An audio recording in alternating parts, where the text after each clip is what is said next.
Tom was the love of my life. He was someone that I had, kind of dreamt of meeting someday, because all I ever really wanted growing up was to fall in love and to meet someone who loved me and accepted me. And I found that person, and that was Tom. And so he was the love of my life, but he was also my best friend and my biggest supporter, and he believed in me when I definitely didn't believe in myself.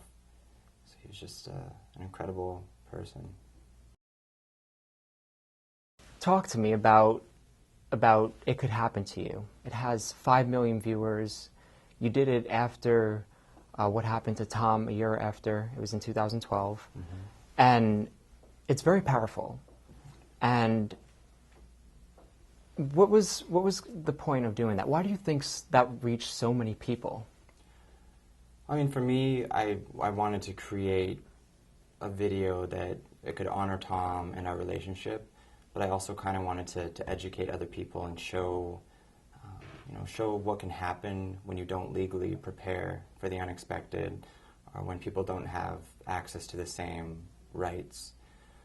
I uploaded it, and I just never imagined that within 48 hours it would have over 1 million views. But I think that it resonated with so many people because I think love and loss are kind of universal themes, and whether you're gay or straight or questioning, I think that people, they could see love in the video, and I think that love can kind of bring people together, and it kind of just humanizes some of these issues. What about you and Tom? Your relationship was great, for 6 years. And you had friends that accepted you, you had your family that accepted you, but then Tom's parents weren't as accepting. So what kind of advice would you give somebody for them when they're dealing with this kind of issue? I know what it feels like to just believe that there's not one person out there who can understand what you're feeling or what you're going through. And so growing up in Montana, I felt alone.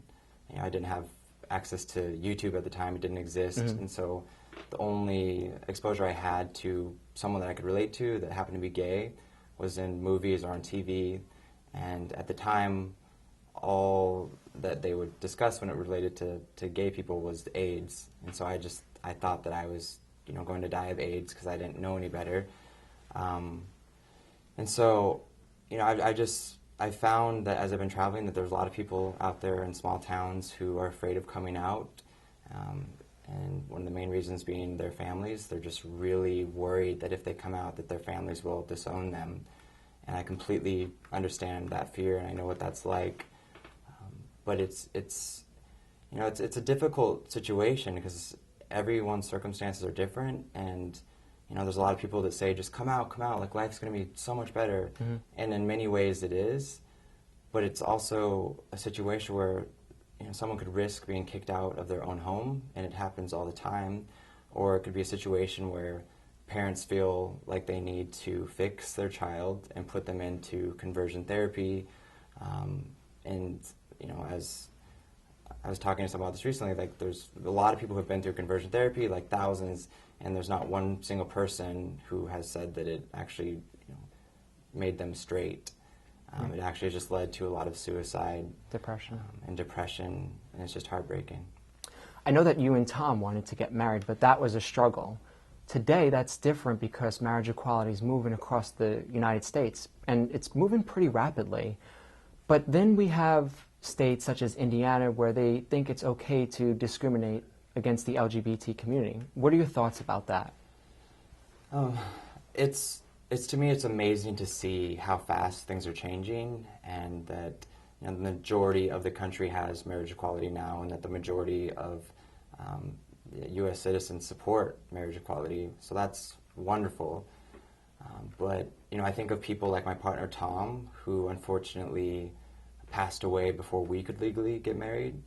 And so when there's people who say, okay, well, the LGBT community and straight allies should just be so happy with this progress. But the reality is that every day, every delay is a real harm to the LGBT community. And so when I think of all this progress, I'm grateful for it, but then I hear of what just happened in Indiana, where a bill that was passed that was supposed to be about religious freedom, but in reality it was a way that businesses and organizations and individuals could legally discriminate LGBT citizens. And I'm so happy that people were spoke up loud about this, that they're saying this is not acceptable, that there's no way that the governor should sign this bill, but he did, and I'm happy to hear that he has added into the bill that LGBT citizens can't be discriminated against. But there are a lot of other states that are considering similar bills, and so with Indiana, that's not the last place that we're going to have to talk about this. And I've just found, though, that as I've been traveling and sharing my story, that the number one reason people don't support the LGBT community or marriage equality is because it doesn't align with their religious beliefs. And so I just, it saddens me when people use their religion or the Bible as like a tool to discriminate, because I just don't believe that that's how religion is supposed to be used. For those that struggle, and there are friends that have LGBT friends, and they want to help out, what kind of advice could you give to those people that want to help out and make a difference in this community? Yeah, there are a lot of people that reach out to me and they ask, they say, Shane, it's really heartbreaking what happened to you, and I want to do what I can to prevent this from happening to someone else. Like, what can I do to help the LGBT community? And honestly, I've found that the most powerful tool that we have to open hearts and minds is personal stories. Because when people are brought face to face with real people, and they can see what they're opposing or what they think that they're opposing, and when you share real stories, it erases fear. And I just really encourage people out there to share your story, to share other people's stories. And you might not think that it will make a difference. I never imagined that from sharing my story that it would make that big of a difference, but it can. And so I just encourage people to share your stories. So we just talked about other people, but what about you, Shane? What are you doing to try to reach out to others, and what kind of message do you want to promote? I mean, we know about the It Could Happen to You video, so where are you trying to take that video? I've just found, over these past few years, that life is just completely unpredictable, and I never ever thought that I would be an activist, and I just kind of assumed that in order to kind of make a difference or be an activist, you have to be some expert, and you have to be at the front of a parade with a megaphone. But I've just found that we all have the ability to help others, and that I just have seen from sharing my experience how it has helped other people. And so there's a lot of people who say, okay, Shane, it's been 4 years, when are you going to move on with your life? And I do feel like this is me moving on with my life, and that this is kind of just my next chapter.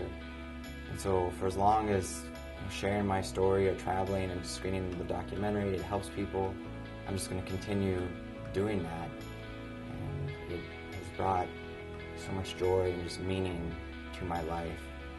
And I want to help young people like me who are in small towns to just feel less alone, and to know that you can have a bright future, and you can experience finding love and just living your dreams, and just to remember that it can get better. It might take a little time, but it's worth sticking around.